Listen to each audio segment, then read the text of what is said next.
कि गौ सेवा से बहुत जल्दी शरीर पवित्र होता है, हृदय भी पवित्र होता है और गोविंद भी प्रसन्न होते हैं।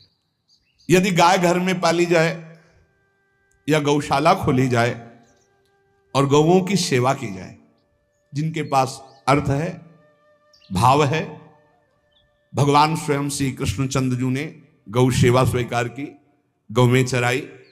गौओं की परिक्रमा करने से, जैसे आप प्रभु के बिहारी जी के मंदिर की 4 परिक्रमा करें तो जो फल आपको मिलेगा, वही गाय की 4 परिक्रमा कर लें तो आपको प्राप्त हो जाएगा।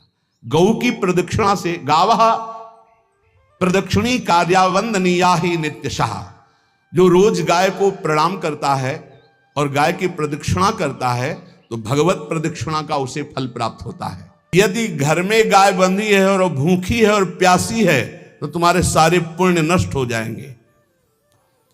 गाय के गोबर से जहां लेपा जाता है, वहां जिस देवता का आवाहन करोगे वही देवता आकर विराजमान हो जाएगा।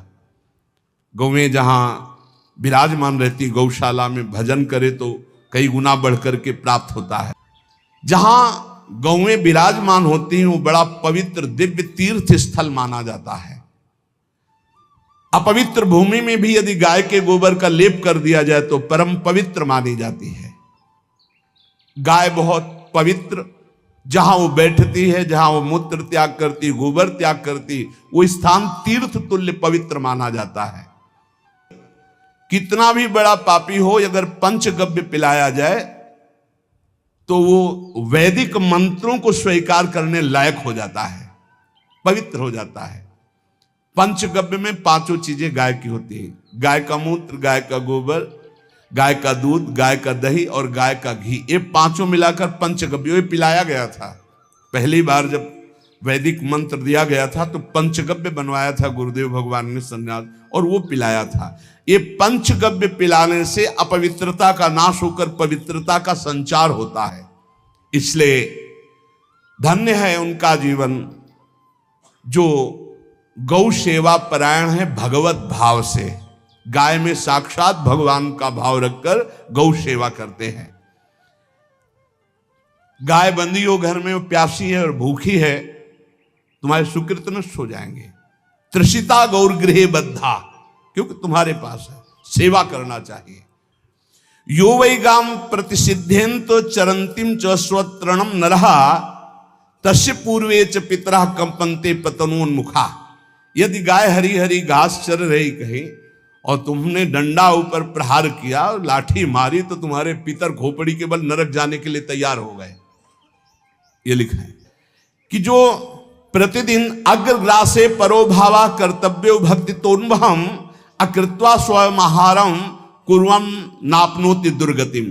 जे ही तुम्हारे गृहस्थ में, घरों में पहले होता था, अब तो भगवान जाने, जे ही पहली रोटी तवा में गई तो वो निकाल करके पक्की रखी जाती थी गौग्रास के लिए, पहला रसोई में।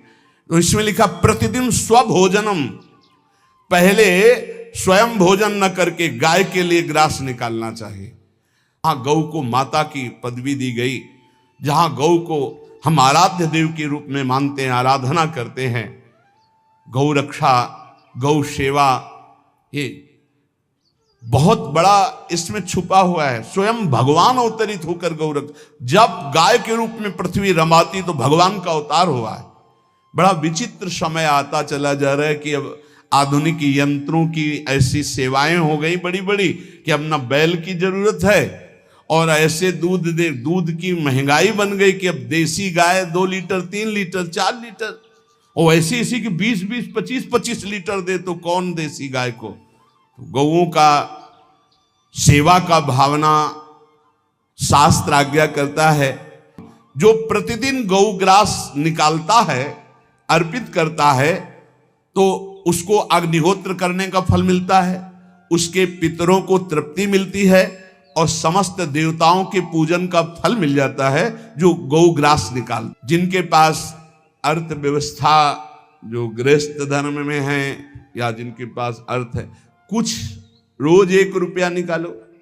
हम कह रहे रोज निकालो तो महीने में 30 रुपया होते। 30 रुपया में एक गाय को हरी घास तो एक टाइम पवा ही सकते हो ना। बहुत नहीं है तो 1-1 रुपया निकाल के अगर एक गाय को चारा दोगे तो एक बार का भोजन तो हो ही सकता है। 30 रुपया में हरी घास जाकर के उसके दवा एक बार तो पवा दोगे ना। अग्रग्रासे परोभावा कर्तव्य भक्तितोन हम, भक्ति पूर्वक गाय को एक ग्रास भोजन में 1 रोटी तो निकालना चाहिए गाय के लिए, ऐसा शास्त्र आज्ञा कहता है। जो ऐसा करता है तो अकृत्वा स्वयमाहारम कुर्वन् नाप्नोति दुर्गतिम, अपने आहार से 1 रोटी निकालकर गाय को देता है और स्वयं 3 रोटी भले पाले 1 रोटी गाय को दे दी तो बोले उसकी दुर्गति नहीं होगी, अर्थात उसके अंदर भाव बढ़ता चला जाएगा, वो भगवान की भक्ति में होगी। जो सदैव गौ सेवा करता है, उसके डांस मच्छर हटाता है, स्नान कराता है, पीठ में हाथ फेरता है, उसके पूर्वज जो पितर होते हैं वो नाच पड़ते हैं, उनका मंगल होना शुरू हो जाता है कि हमारे वंश में गौ सेवक पैदा हुआ, बड़ा भाग्यवान है और वो गौ के द्वारा हमें तार देगा, ऐसा भाव। गौ सेवा हमारे सनातन धर्म में बहुत बड़ा स्थान गौ सेवा का। तो मूर्ख मनुष्य जैसे अब गाय दूध नहीं दे रही, मार डंडे डंडे मार रहे हैं, इंजेक्शन लगा रहे हैं, ऐसे वैसे कर रहे हैं, उसको ताड़ना दे रहे हैं।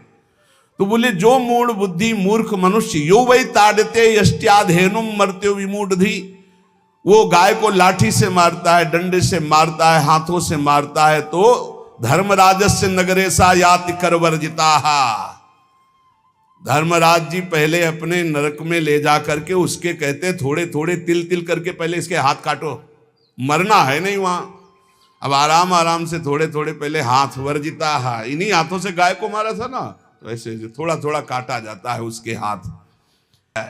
गौ सेवा का धन सिर्फ गौ सेवा में ही लगना चाहिए। आप गौ सेवक है, दूध पान कीजिए, रोटी खा लीजिए, लेकिन गौ सेवा का अर्थ आप अपने वासनाओं की पूर्ति में, अपने मनोरंजन में या अपने मन के संकल्प भावना में नहीं पूरी कर सकते। गौ सेवा के लिए ही पूरी कीजिए। गौ के वास का निर्माण, गौ के भोजन की व्यवस्था, वो दूध दे ना दे, वो कैसी भी अवस्था में हो, उसकी सेवा परायणता, उसके लिए सेवक रखना, सेवकों को भी सुख प्रदान करना, लेकिन स्वयं कभी गौ के सेवा के लिए आए हुए धन का स्वयं के लिए भोग न करना और निरंतर भजन रखना, उसे परम पद की प्राप्ति हो जाएगी। जो गौ के शरीर को स्नान कराता है, गौ के शरीर को कीट आदि से, मच्छर आदि से रक्षा करता है और खूब अच्छा अच्छा पदार्थ गौ को, केवल दूध के लोभ से नहीं, ये हम गौ सेवा की बात कर रहे हैं, ये कि नहीं वहां 10 लीटर दूध देती तो हाथ फेरो, जब दूध नहीं देती है तो चारा भी ठीक से नहीं दे रहे और उसके ये स्वार्थी हो, गौ सेवा का बात नहीं। वो दूध का लोभी केवल व्यापार की बात करता है। गौ सेवा का तात्पर्य है गौ सेवा केवल, खूब बछड़े को पिला दिया प्रसाद रूप से, जो दूध मिला उसका अपने सेवन की, वो बात तो अलग है।